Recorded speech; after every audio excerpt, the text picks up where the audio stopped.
Assalamualaikum warahmatullahi wabarakatuh. Sebelumnya, saya mengucapkan terima kasih kepada dosen pengampu mata kuliah Ilmu Politik, yaitunya Bu Nora Eka Putri, SIP MSI. Dan saya juga mengucapkan terima kasih kepada teman-teman yang telah meluangkan waktunya untuk melihat video saya ini. Perkenalkan, saya Mandatri Syakila dengan NIM 23042171. Pada kesempatan kali ini, saya akan menjelaskan tentang bentuk, sumber, dan penggunaan dari kekuasaan, kewenangan, dan legitimasi yang akan menjadi instrumen bagi kelompok-kelompok dalam politik atau negara. Pertama, saya akan menjelaskan tentang kekuasaan. Robert McIver mengatakan bahwa kekuasaan adalah kemampuan untuk mengendalikan tingkah laku orang lain, baik secara langsung dengan jalan memberi perintah atau dengan tidak langsung dengan jalan menggunakan semua alat dan cara yang tersedia. Kekuasaan tertinggi berada pada organisasi yang dinamakan negara. Secara formal, negara mempunyai hak untuk melaksanakan kekuasaan tertinggi, walaupun dengan paksaan. Yang kedua adalah bentuk-bentuk kekuasaan. French dan Raven mengatakan bahwa ada 5 jenis kekuasaan. Pertama adalah kekuasaan memberi penghargaan. 2. Kekuasaan yang memaksa. 3. Kekuasaan yang sah. 4. Kekuasaan memberi referensi. Dan yang kelima adalah kekuasaan ahli. Selanjutnya adalah tentang sumber-sumber kekuasaan. Sumber-sumber kekuasaan meliputi sarana paksaan fisik, hukum normatif, harta kekayaan, jabatan, keahlian, status sosial, popularitas, dan terakhir adalah massa yang terorganisir. Selanjutnya adalah tentang penggunaan kekuasaan. Sumber kekuasaan bila dikaitkan dengan kegunaan, maka dijelaskan sebagai berikut. 1. Militer dan polisi. Gunanya adalah untuk mengendalikan kekerasan dan kriminal. Yang kedua, ekonomi. Gunanya adalah untuk mengendalikan tanah, buruh, kekayaan, dan produksi. 3. Adalah untuk politik. Gunanya untuk pengembalian keputusan. 4. Hukum. Gunanya adalah untuk mempertahankan, mengubah, dan melancarkan interaksi.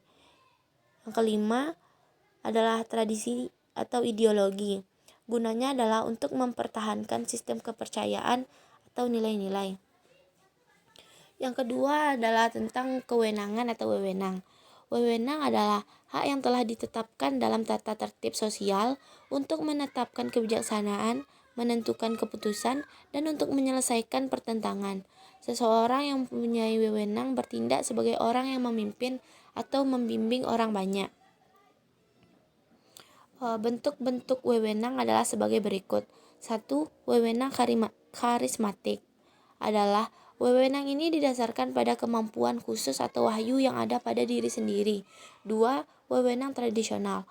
Wewenang yang dimiliki oleh orang-orang yang menjadi anggota kelompok bukan karena mereka mempunyai kemampuan khusus.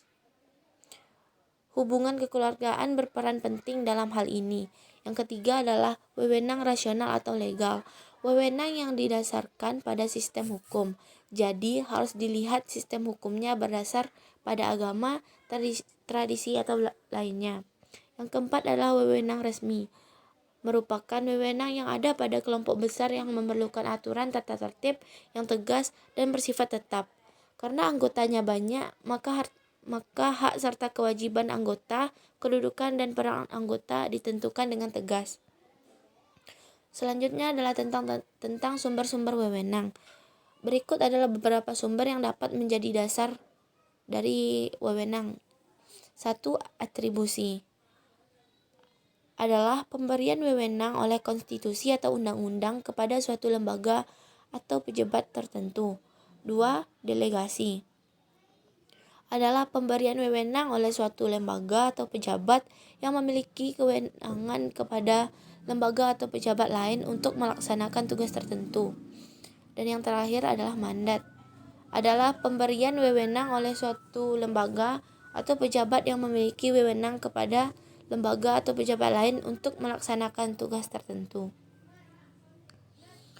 Selanjutnya adalah penggunaan dari wewenang. Penggunaan wewenang dapat ditemukan dalam berbagai bidang, seperti politik, hukum, dan pemerintahan. Penggunaan wewenang harus dilakukan dengan penuh tanggung jawab dan tidak boleh menyalahi aturan yang telah ditetapkan.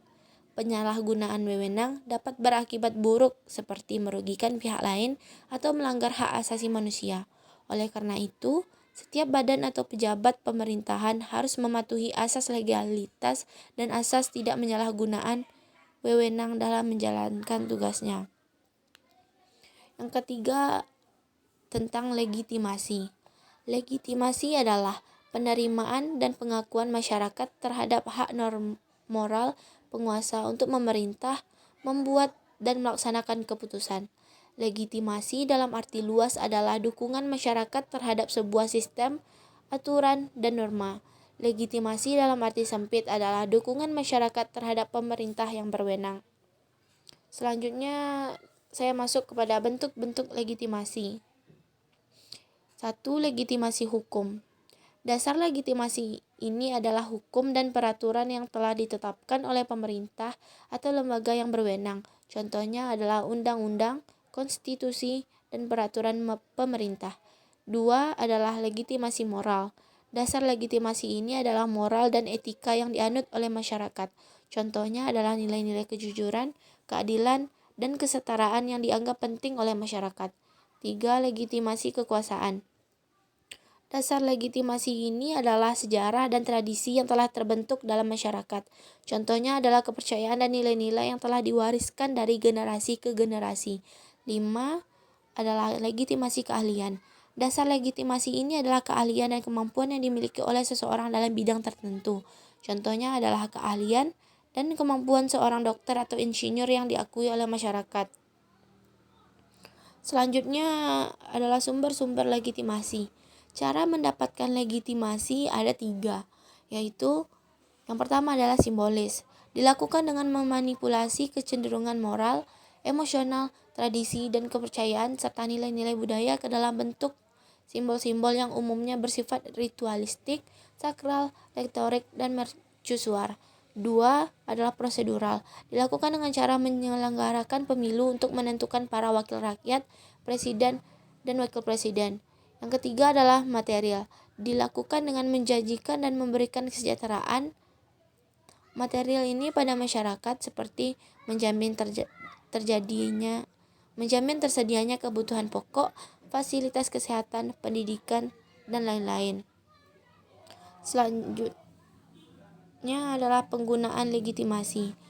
Pemerintah atau lembaga yang berwenang menggunakan legitimasi hukum sebagai dasar untuk melaksanakan tugas dan wewenang yang diberikan oleh konstitusi atau undang-undang. Contohnya adalah penggunaan legitimasi hukum oleh kepolisian dalam menjalankan tugasnya untuk menjaga keamanan dan ketertiban masyarakat. Terakhir adalah tentang perbedaan dari kekuasaan, kewenangan, dan legitimasi.